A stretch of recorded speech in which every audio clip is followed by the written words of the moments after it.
Friends வாங்க இன்றைக்கி ரொம்பவே சூப்பரான ஆம்பூர் ஸ்டைலில் பிரியாணி எப்படி செய்யலான்னு பார்க்கலாம் வாங்க. இது ரொம்பவே அல்டிமேட்டான டேஸ்ட். இந்த மாதிரியே செஞ்சு பாருங்கள், ரொம்ப டேஸ்ட்டு சூப்பராக இருக்கும். உங்கள் வீட்டுக்கு திடீர்னு கெஸ்ட் வந்துட்டால் கூட இந்த இதுவை செய்யலாம். சிக்கன் பிரியாணி இல்லை, ஜஸ்ட்டு நீங்கள் சிக்கன் வாங்கினீங்கன்னா போதும். வாங்க எப்படி செய்யலான்னு பார்க்கலாம். இதுக்கு நான் 300 கிராம்ஸ் ஆனியன், கொத்தமல்லி, புதினா, அதுக்கப்புறம் அதிலேருந்து பாதி எடுத்து அதையும் அரைச்சி வச்சுருக்கேன்.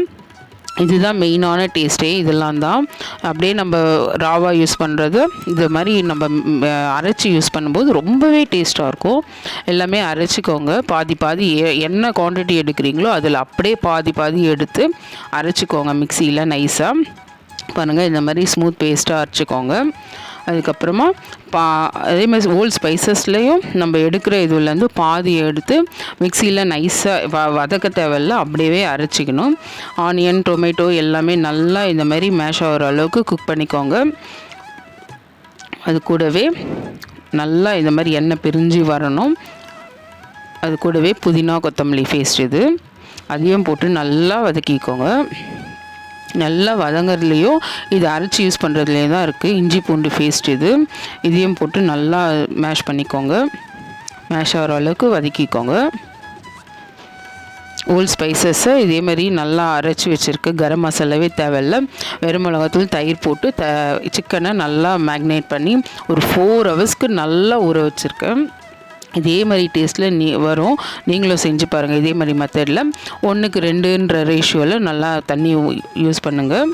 நல்லா இதே மாதிரி சிக்கன் முக்கால்வாசி இந்த வதங்கிறதுலேயே குக் ஆகணும். அதுக்கப்புறமா தண்ணி ஊற்றிட்டு ரைஸும் போட்டுருங்க. நல்லா வெந்து வந்ததுக்கப்புறம், சிக்கன் வந்ததுக்கப்புறம் ரைஸும் போட்டுருங்க.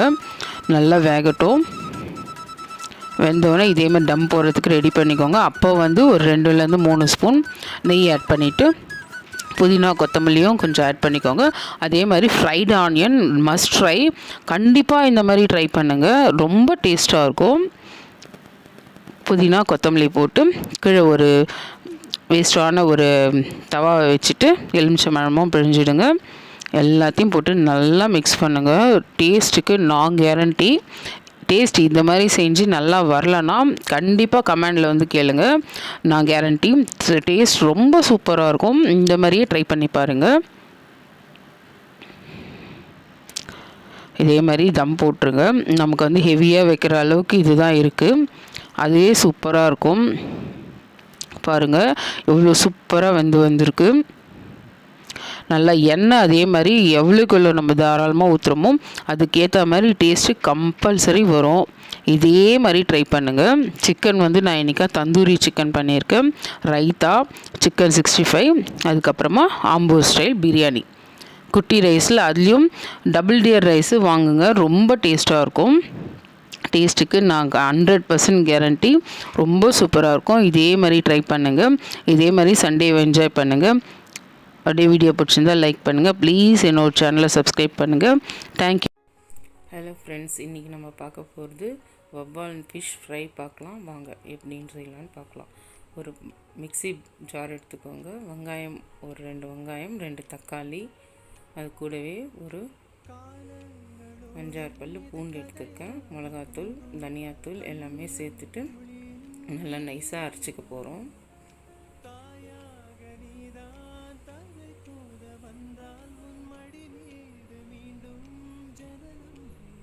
அரைச்சிட்டு நல்லா நைஸாக இருக்கணும். இந்த மாதிரி திக் பேஸ்ட்டாக அரைச்சிக்கோங்க. அது கூடவே இது நான் பாதி எடுத்திருக்கேன், மீதி குழம்புக்காக. இது கூடவே மஞ்சத்தூள், மிளகுத்தூள்,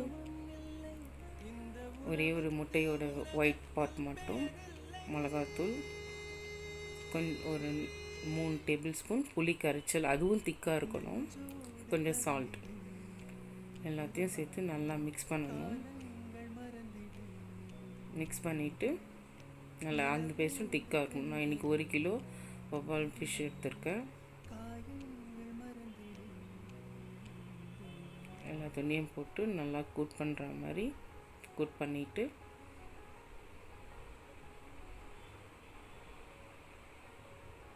எல்லா ஃபிஷ்லேயும் நல்லா பரவுற மாதிரி எடுத்து வச்சுக்கோங்க. திக்காக இருக்கணும். இந்த இது திக்காக இருந்ததுனா தான் மீனுடைய இதுலேருந்து ஒட்டிட்டு வரும். இல்லைன்னா தனித்தனியாக போயிடும். திக்காக இருக்கணும் ஃப்ரெண்ட்ஸ், இது நல்லா பார்த்துக்கோங்க. ஒரு 2 hours ஊற வைங்க. ஊற வச்சதுக்கப்புறம் ஃப்ரை பண்ணலாம். நல்லா தவா காய வச்சுக்கோங்க. ஒரு ஷாலோ ஃப்ரை தான் பண்ண போகிறோம். நல்லா கோட் பண்ணிவிட்டு ஷாலோ ஃப்ரை பண்ணுங்கள். நல்லாயிருக்கும் இந்த டேஸ்ட்டு. நல்லா புளிப்பும் நல்லா கொஞ்சம் தூக்கலாக இருந்தால் தான் மீன் ஃப்ரைக்கு நல்லாயிருக்கும்.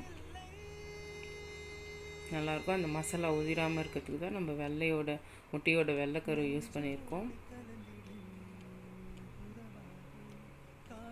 நல்லாயிருக்கும். மீன்லேருந்து மசாலா உதிராமல் நல்லா ஃப்ரெஷ்ஷாகவும் இருக்கும், டேஸ்ட்டாகவும் இருக்கும். நல்லா ஃப்ரை நல்லா கோல்டன் கலர் ஆகிற வரைக்கும் திருப்பி போட்டு நல்லா ஃப்ரை பண்ணுங்கள். டேஸ்ட்டு சூப்பராக இருக்கும். இந்த மாதிரி ஒரு தடவை ட்ரை பண்ணி பாருங்கள்.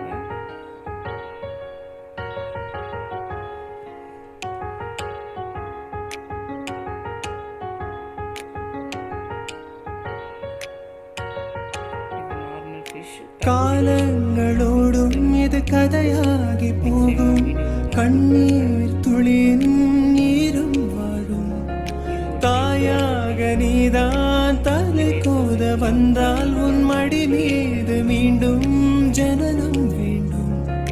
என் வாழ்க்கை நீ இங்கு தந்தது, அடி உன் நாட்கள் தான் இங்கு வாழ்வது. காதல் இல்லை, இது காமம் இல்லை, இந்த உறவு